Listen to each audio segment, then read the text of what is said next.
Bom dia, meus amores.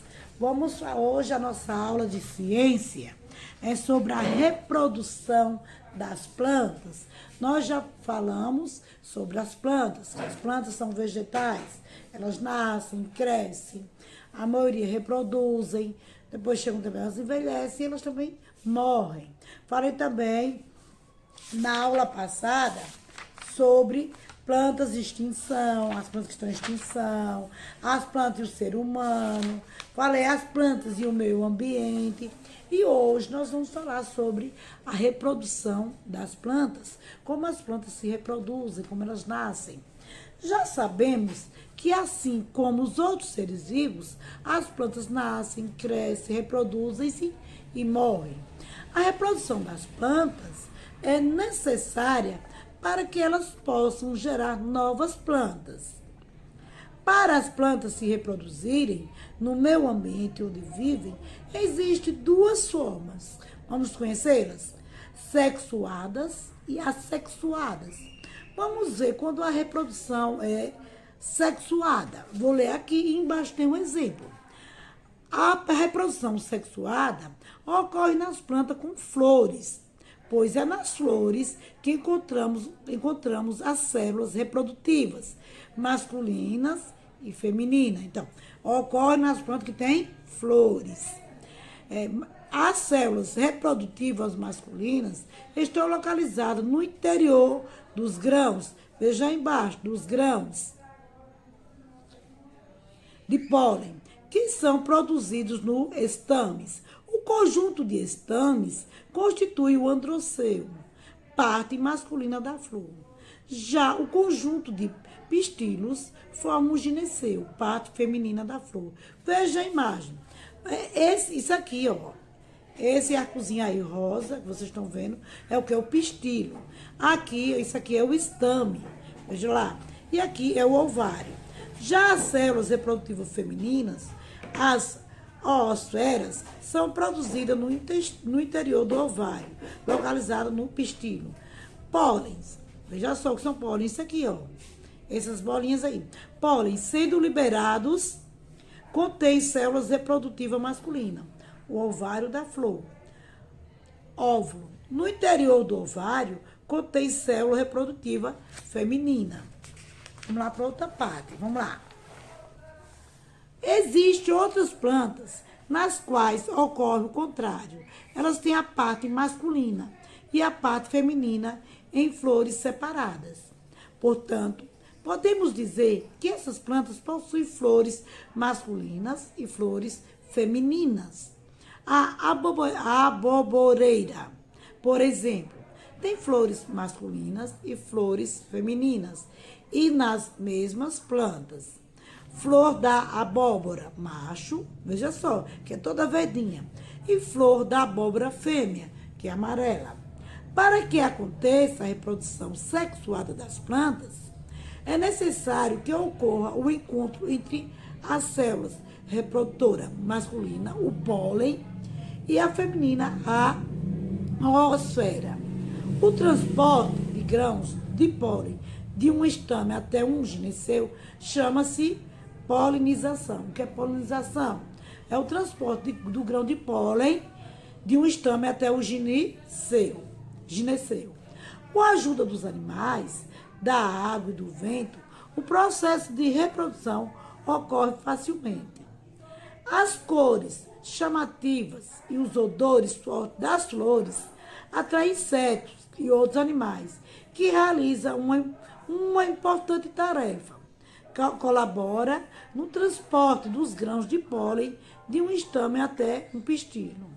O vento, em alguns casos, pode espalhar sementes leves para o ambiente e os animais que se alimentam de frutos, ao ingeri-los, eliminam as sementes junto com as suas fezes. Logo depois da polinização, ocorre a fecundação, em que a célula reprodutiva masculina se encontra com a célula reprodutiva feminina. Em seguida, as pétalas da flor murcham e caem. Os óvulos fecundados originam a semente.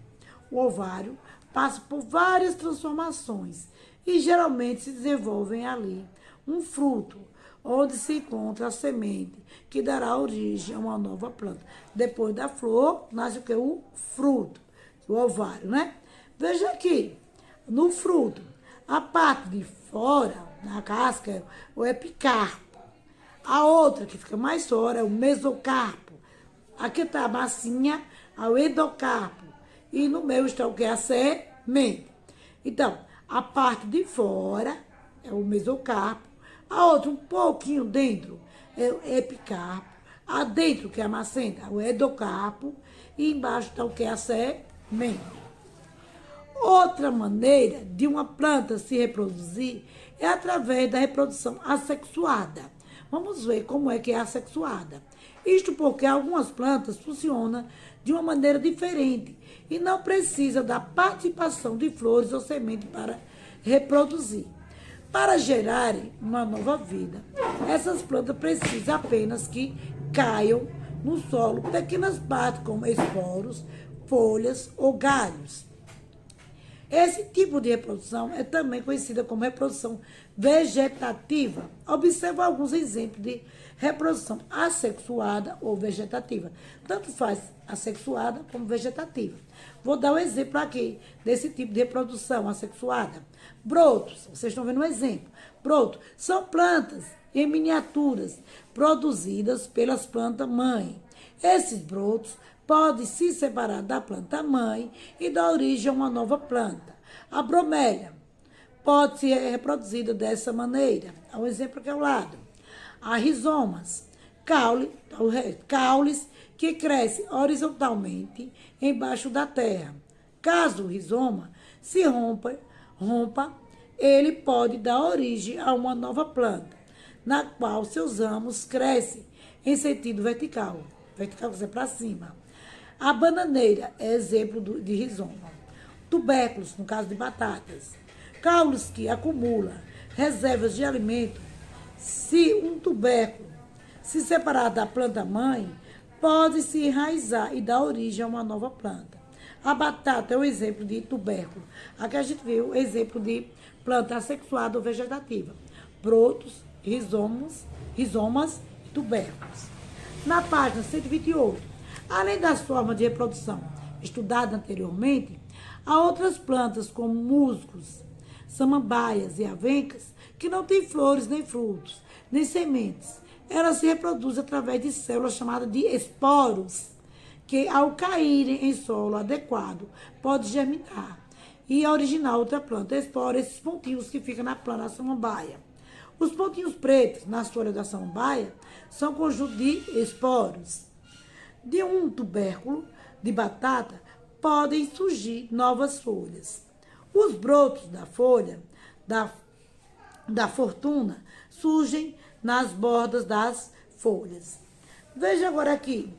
Temos um exercício aqui na página 129, de acordo com esse conteúdo que foi lido, que foi explicado, vocês vão responder. Tem o conteúdo, tem a questão 1, tem a questão 2, que tem uma flor aí, né? A flor já vou explicando. O número 1 é o pistilo, que fica lá em cima, essa parte alaranjada. O número 2 é a pétala. O número 3 é o ovário, que é esse que está no meio aí, avermelhado.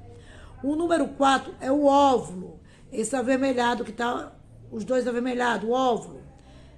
O ovário é o 3, que está alaranjado aqui, ó, junto do óvulo. E o 5 é o estame, esse amarelo que está de lado.